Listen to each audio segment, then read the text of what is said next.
Good evening, ladies and gentlemen. Today we're going to be talking about how to convert from empirical formulas to molecular formulas. And last night's homework, we learned how to calculate empirical formulas from percentages, from grams, from moles, and we now know how to do that. So what we're going to do is just real quickly remember an empirical formula is our lowest whole number ratio. It can be the same as the molecular formula, or it can be different. Molecular formulas are the actual formula. Remember, water has an empirical formula that's the same as molecular formula. Benzene, C6H6, would have an empirical formula that is different than its molecular formula. We could reduce it. Now, what happens in these types of problems is oftentimes we'll go through calculations and we'll find our empirical formula. And let's say we went through a calculation and we determined the empirical formula of a substance was CH2O. 1 carbon to 2 hydrogens to 1 oxygen. Then what they would also do is they might tell us that the molar mass of the molecular formula is equal to, let's say it's 90.09 grams per mole. They tell us that in the problem. We go through and find the empirical formula, and they tell us what the molecular formula is. So it becomes really easy to determine what the ratio is here. So what we're going to do is, if we ever are in the situation where we find the empirical formula, we want to know what the molecular formula truly is, and then we're given the molar mass of the molecular formula, what we're going to do is, number one, calculate our molar mass of our empirical formula. And so if we look at our empirical formula of CH2O, we have 12 plus 2.02 plus 16, and we add those together, and we get a molar mass of 30.03 grams per mole. And the next thing we're going to do is we're going to find a ratio. And so because the molecular formula, they told us the molecular formula was 90.09, we're going to divide that by the lower number, 30.03, to get a proper ratio, and the ratio comes out to right about 3. So meaning that the molecular formula is going to be,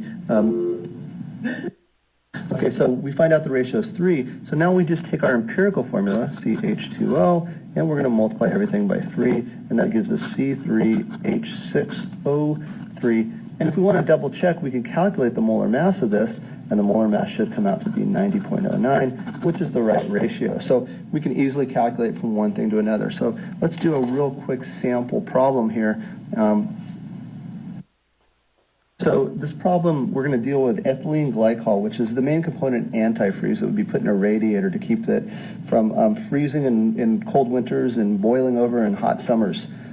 So they tell us that the molar mass of ethylene glycol is 62.1 grams per mole. That means that's going to be its molecular formula, molar mass.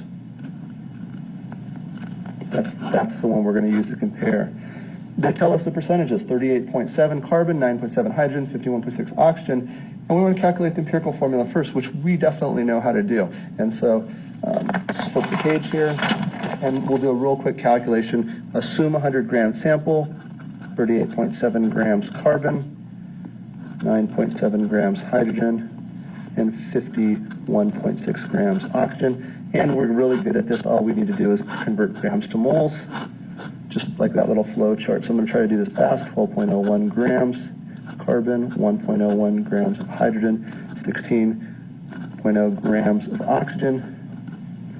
I'm not going to put the moles on top. I'm going to be quick about this.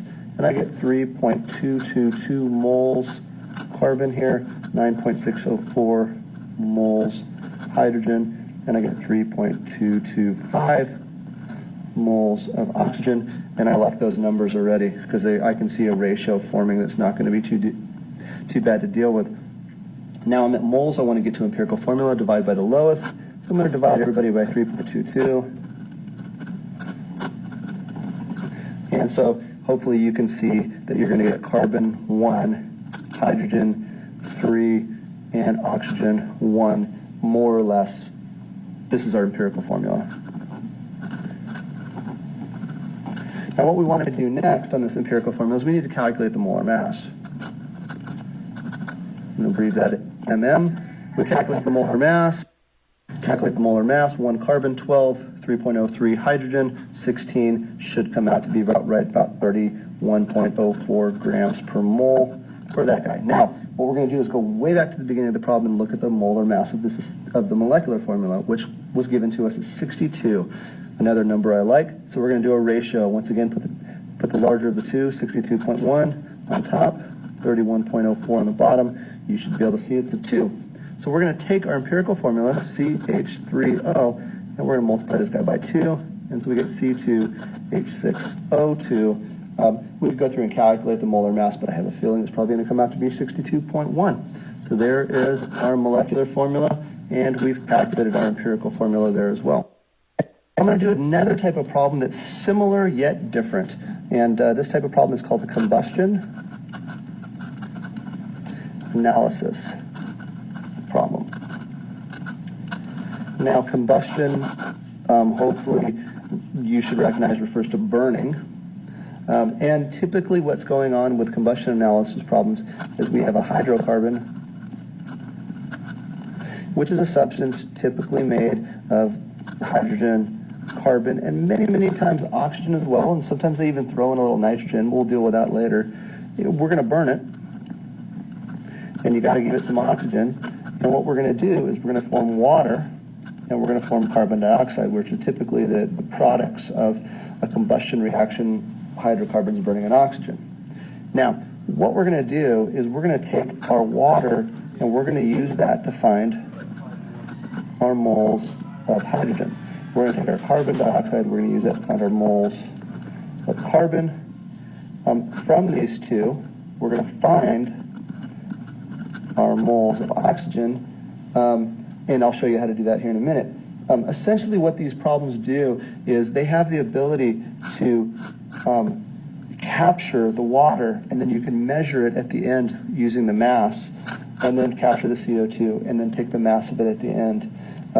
We can use that mass to work all over the place to find moles and moles and moles, and if we know we have the mole ratio, we can easily find our empirical formula for this unknown problem. So let's do a problem with it. Okay, so here's our problem. We have rubbing alcohol. It's made of carbon, hydrogen, as well as oxygen. We're going to burn it in the presence of oxygen, combustion, and it produces, combustion of a sample that's only 2.55 grams is going to produce 0.561 grams of CO2 and 0.306 grams of water. We're going to find the empirical formula based off of this. So here's what we're going to do first. Number one, we're going to take our grams of CO2 and we're going to work it using some mole road trickery to grams of carbon. And that's definitely doable. So we're going to start with our 0.561 grams of CO2 that's produced.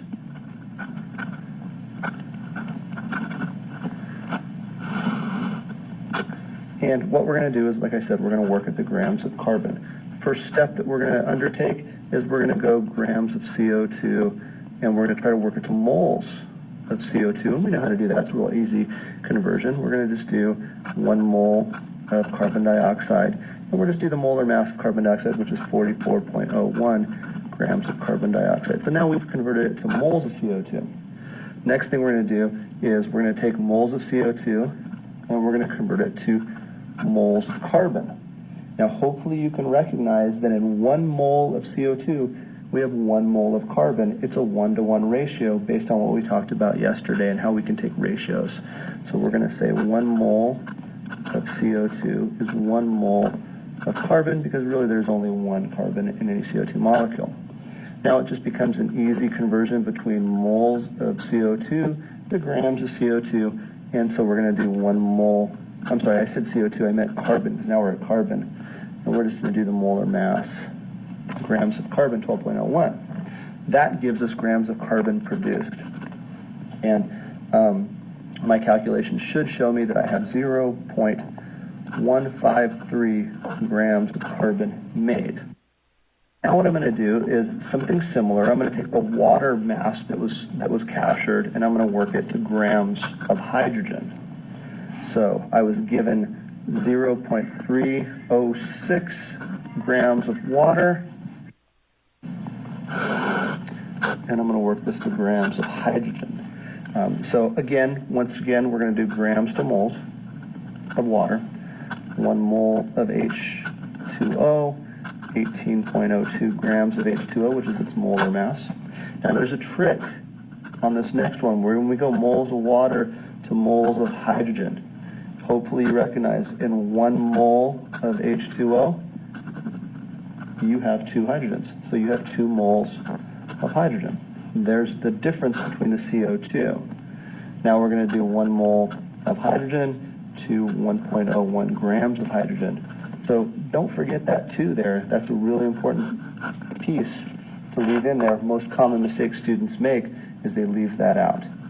When I do this calculation, I get 0.0343 grams of hydrogen per dish. Now you're probably thinking, well, how do I find the oxygen? Well, the oxygen is going to be an easier way to do it, because we know that our total mass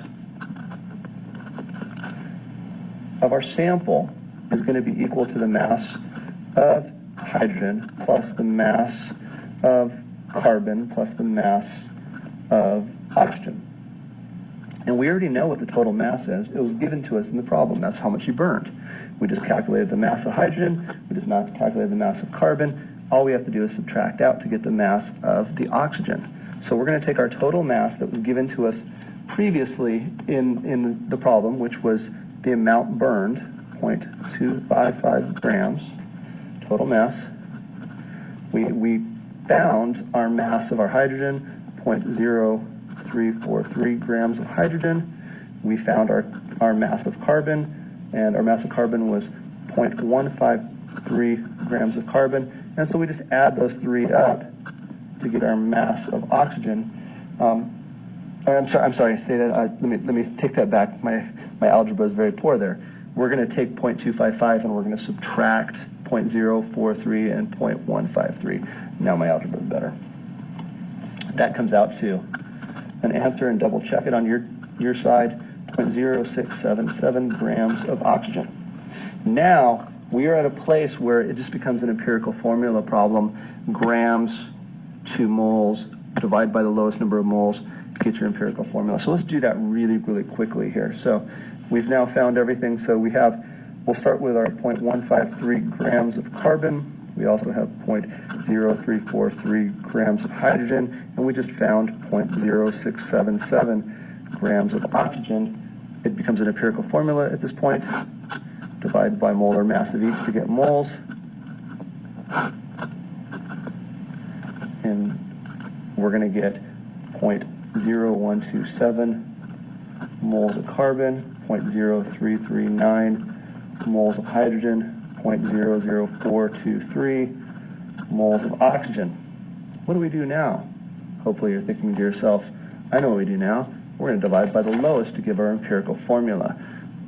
Oxygen is going to be the lowest, so we know that's going to be 1. When we divide by 0.00423 here, we get an answer of right around 2.99, I think it comes out to. 0.00423 there comes out right about 7.95 or something like that. We can call it close enough. And so we get an empirical formula, C3H8O1. And that is the end of our talk for today. You will have homework. Well, actually, I'm sorry. Your homework is just to jot these notes down. Hope you have a nice evening.